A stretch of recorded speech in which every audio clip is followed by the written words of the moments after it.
Hi, I'm gonna read my submissions from my website. Like I mentioned that the other week. I don't know. I post very regularly.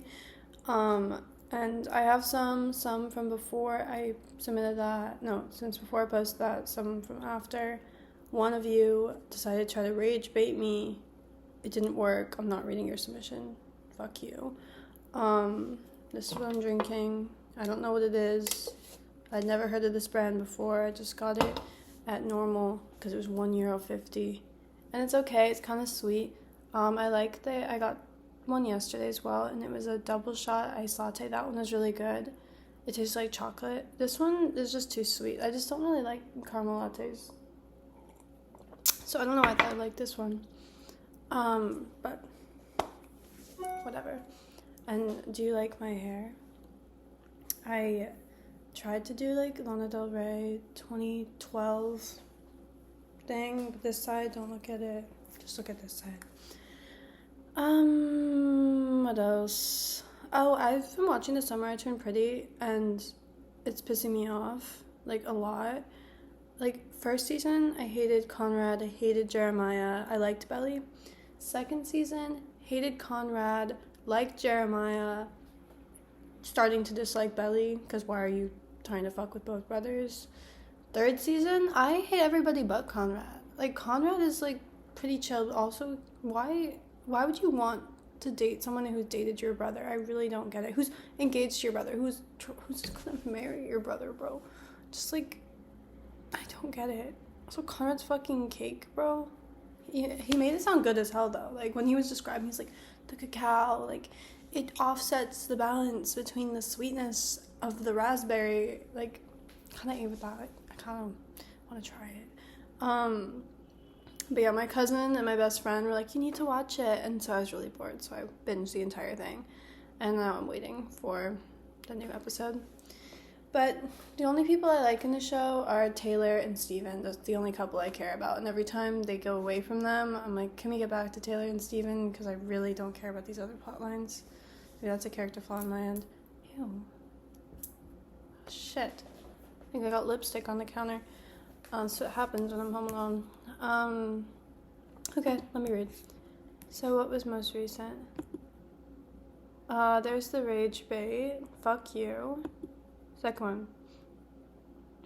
Okay. Dear Lola / Gabriella. And to those confused, my name is not Lola. That's the name of my dog. I just named her, and when she died, I just wanted to have something that had her name on it. So no, my name is Gabriella. You don't have to call me Lola. You can if you wish. It's just not my name. Okay. Dear Lola / Gabriella. I've discovered your channel some 2 days ago and subscribed to you. Also, I've watched your latest video about what books you've read so far this year, and I've only read one so far in 2025, and I must say, I'm delighted that you two put you into my recommendations. I'm also positively surprised that you have a blog which is interactive. I'm always fascinated when I'm given the opportunity to engage with other people on social media. You may be 1,000 miles / kilometers away, but it's nice. Sorry, it's really small. It's nice of you to give your subscribers a chance to write to you. I'm interested in what your philosophy about reading and or life is, because you seem very jovial and enthusiastic about literature. I don't necessarily have a philosophy. I've always liked to read, and I love to write. And in past years, I've read a lot more. I think the most books I've read in a single year was 36. And I know there's people who are like, 150 books a year. That's not me. I do not read fast enough for that. I was very proud of myself when I read 36. And last year, I think I read 13 or something like that, 12, 13. This year, I've just been slacking off. But you know what? My life's been kind of shit, so I'm allowed to slack off. I don't really have a philosophy. I just enjoy reading. I enjoy the physical, like, words in things more so than even stories. That's why I reread Nabokov books a lot, because the stories are usually engaging. It's just I enjoy the way he writes more so than, like, even the content. And that's how I find most of my favorite writers. Like, Ottessa Moshfegh is my other favorite. And I love the words she chooses and the way she writes. Same with Emma Cline. And I know a lot of people don't like Emma Cline because they think she uses too many adjectives. She uses a lot of adjectives, but reading her books is like watching a movie because I can see every single thing, and like it's visceral. Like I really love her work. So yeah. He continues with, do you have a favorite era or epoch of literature? No, not really. I just like what I like, you know, like, I used to be really into classics, but I've realized I'm not that into classics. Like, I love Frankenstein, and I don't know if Carmilla counts as a classic, but I love Carmilla. I need to read Dracula. I'm only like 100 pages in, and I started it like 2 years ago, so I might actually do that for the fall. But no specific era I enjoy. I like books in general, so I never read too specifically into one era. Alright, continuing it says, I'm mostly reading the ancient Greeks and Romans, but almost only Livy and Virgil. Do you read poetry? What kind of poetry? I wouldn't call myself a poet, but rather a composer of poetry. I do read poetry, not as much as I read normal, like literature or prose, but I do enjoy poetry. I really like E.E. Cummings. He's a big inspiration for me.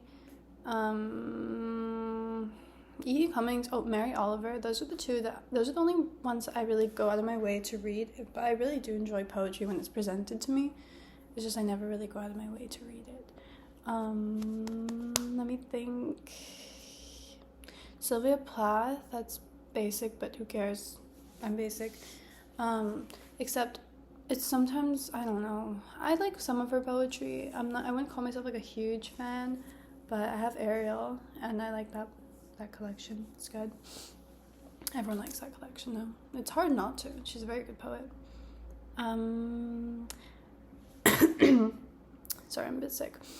In my comment on YouTube, I wrote that I have read Callimachus, his hymns. I found them deep and incredibly learned. I think such thoughts, where we think how a person could bring so much information into verse, like Callimachus, I hope I'm pronouncing that right, I'm probably not, are part of the beauty of poetry. I've also written some thoughts down about the hymns to Zeus and Apollo, and I liked most the hymns to Zeus and the goddess Athena, though. Do you write your thoughts down extensively or rather short after you've read something? I do write. I write quite a lot. My blog is almost entirely writing.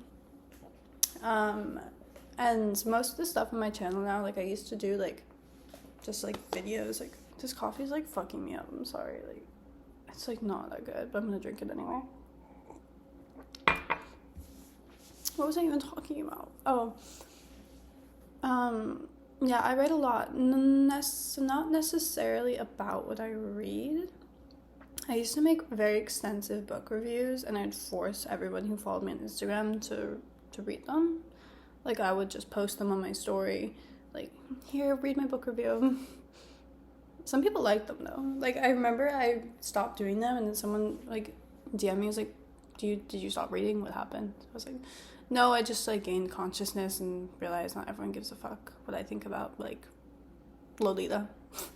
So that's why I make YouTube videos instead, because I'm like, then people have to actively choose to engage with it and don't subject my high school friends to it.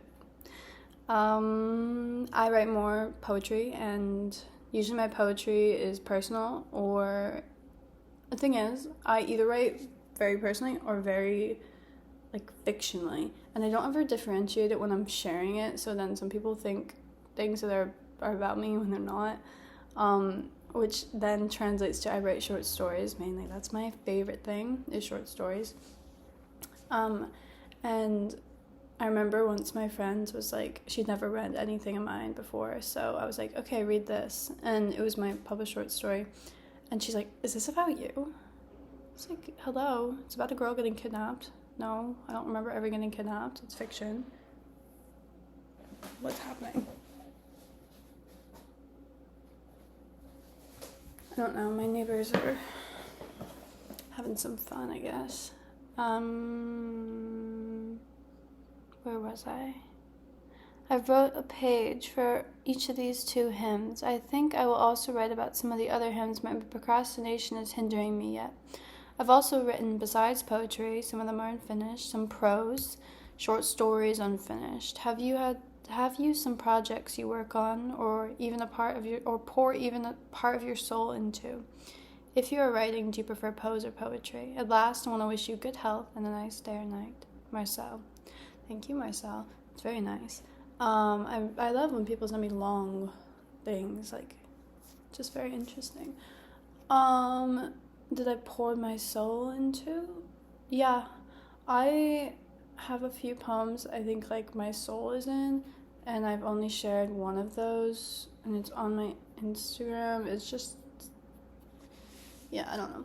But the rest, it's like, I don't want to show anybody those. So, short story-wise, I don't know. My short stories have a lot to do with fiction, and then obviously anytime someone writes something, there's a little bit of them in it, but I like to write about people who are very different from myself. Recently, though, I have been writing in a composition notebook a story that's based on myself, loosely. Actually, like, the plot has nothing to do with me. It's just her actual character is, like, in my brain. Like, that's how I think.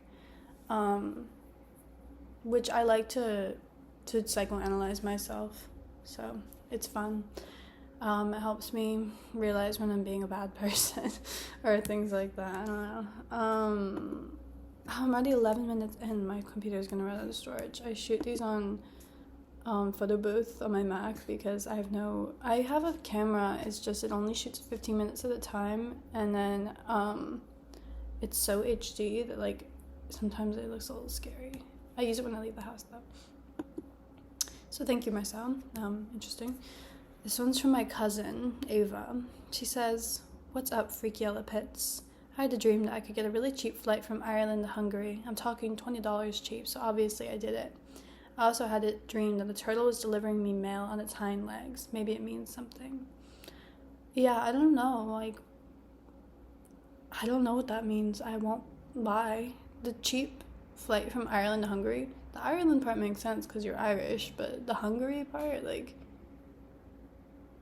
maybe that means your soulmate is in Hungary, and maybe that means soon mail will be delivered by turtles on its hind legs. I've never even thought about a turtle walking on its hind legs. Like, that's crazy to me.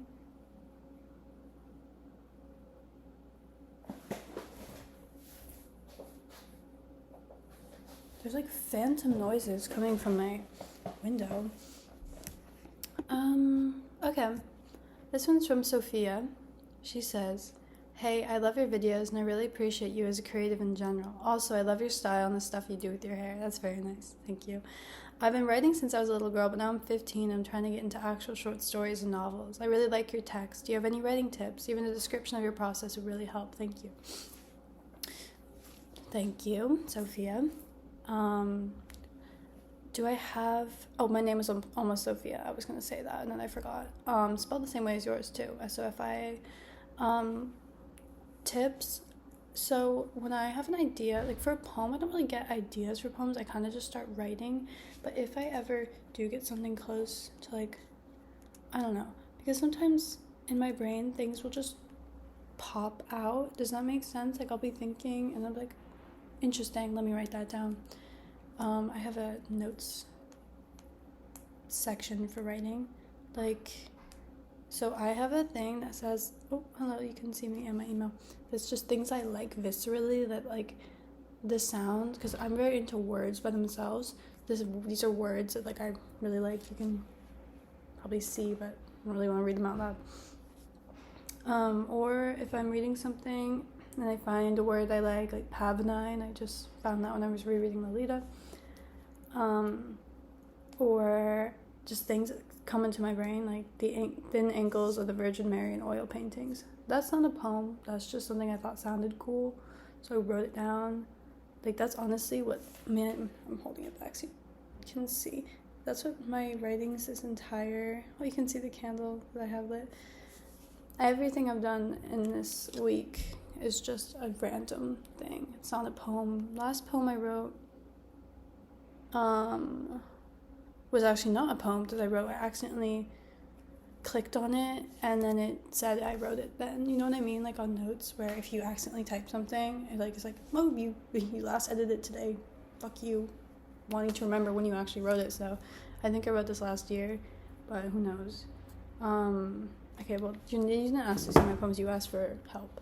Um, I would just say, for poetry, you just need to find what it is that makes you enjoy a poem, or what resonates with you in poetry, and that is what you need to try and recreate. Not recreate, but you know what I mean?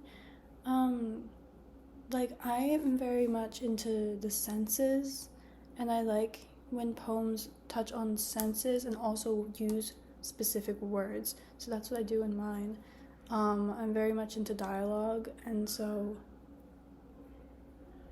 yeah, I've gotten confident on my dialogue in short stories before, that is realistic, and but the thing is, I also really like to write lyrical dialogue, which is not realistic, but you just need to figure out what it is that you like in it, and don't try to copy other people or do what you think people will like. Just do whatever you like, and even if it's shit, like, eventually it'll, okay, people respond well to honesty, even if the story's all fiction. If you write it honestly, it's gonna show through. Like, I've heard that in music as well. I forget who said it, but I think it was Ella Woolsey, actually. She was talking about her new song, and she's like, people respond well, even if it's fiction, to honesty, and it makes the audience connect, and I think that's true. Don't be you can, I don't know, I've seen a lot of writers who are very aesthetic, and then their poetry or their writing is just so vapid, and I'm like, but you seem to know all these things, and yet it manifests in like a very fake way, and then you can just tell when someone's trying to be something they're not. I don't know.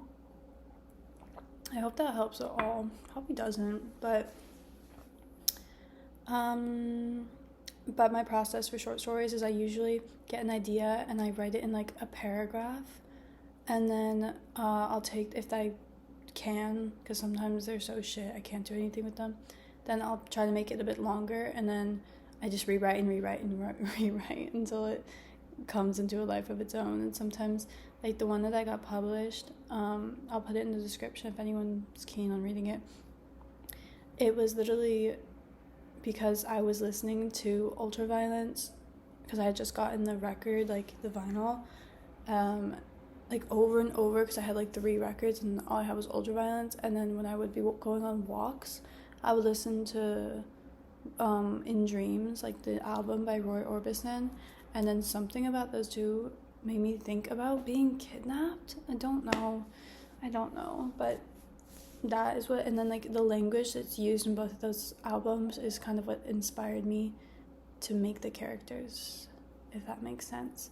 So I think you just find your idea, and then you keep working with the idea, and like let it be bad, because that short story that I originally wrote was 30,000 words, which is not a short story, that's way too long, and then I pared it down to 1,000 words eventually, and I was like really sad, like I'm like, what am I gonna do with the rest of this? And you know what you can do? You can turn it into something else. So that's what I decided to do. Anyway, I hope that's helpful at all, and honestly I'm really bad at giving advice.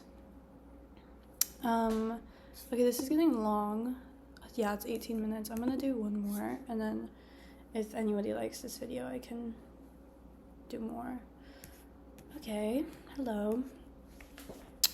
From Philomène Verdet-Durel. I hope I pronounced that not shittily. It's French, so. Hello, Gabriella. I just saw one of your YouTube videos, the latest one, and it had an amazing effect on my stupid, overstimulated mind.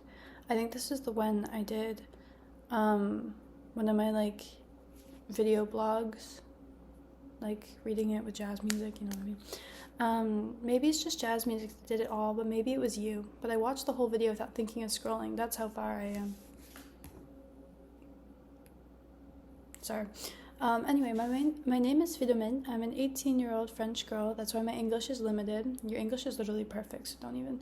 Living in Paris, and my little discovery of the evening made me very happy, as I think we are a little alike, and since you're very cool, it's then flattering for me.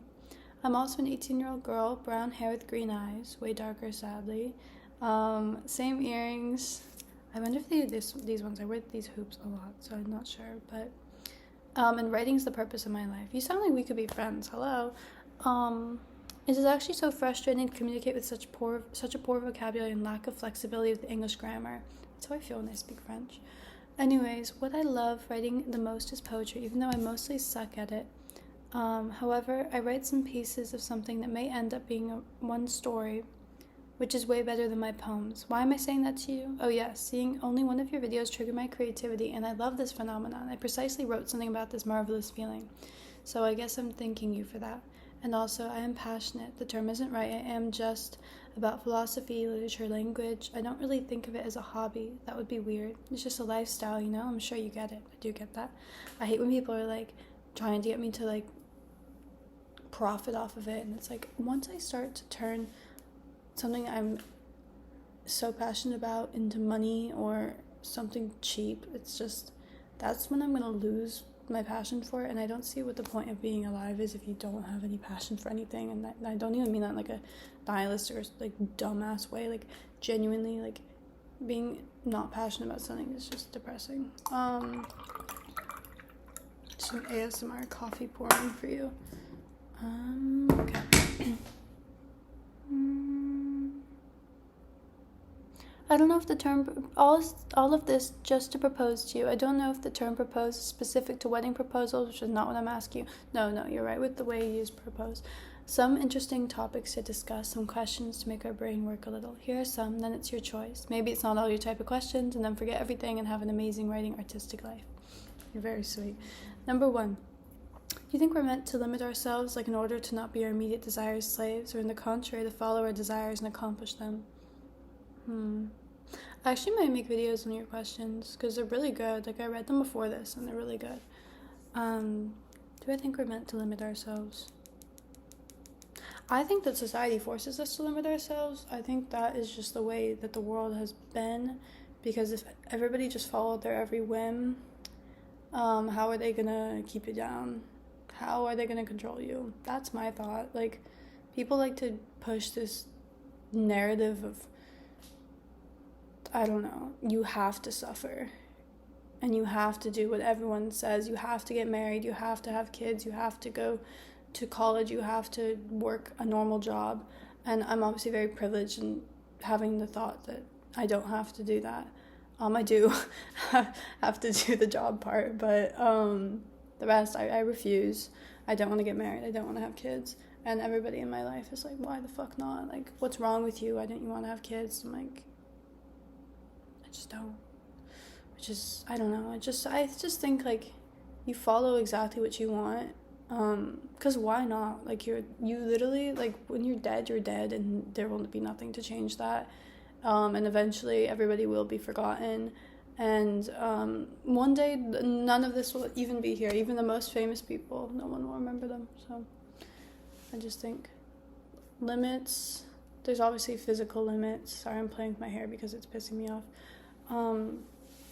To everything, but I don't think we're meant to limit ourselves, if that makes sense. What do you think of the sentence, I do what I want, when you replace it in a collective versus individual responsibility context? That's a good question. Obviously, I'd love to just do what I want all the time, but there is that collective responsibility, you know what I mean? Like what is it called? Like a social contract where I think I need to make like an actual video on this because I'm gonna have really dumb answers. So that was just why did I wink? I did not mean to wink. That was just my brief. I hope this saves this video. I low-key think I'm gonna have to finish this later because I recorded a video yesterday and it didn't save because it was too long. So if you demand, I'll be back and I will be answering your questions in another video. So yeah.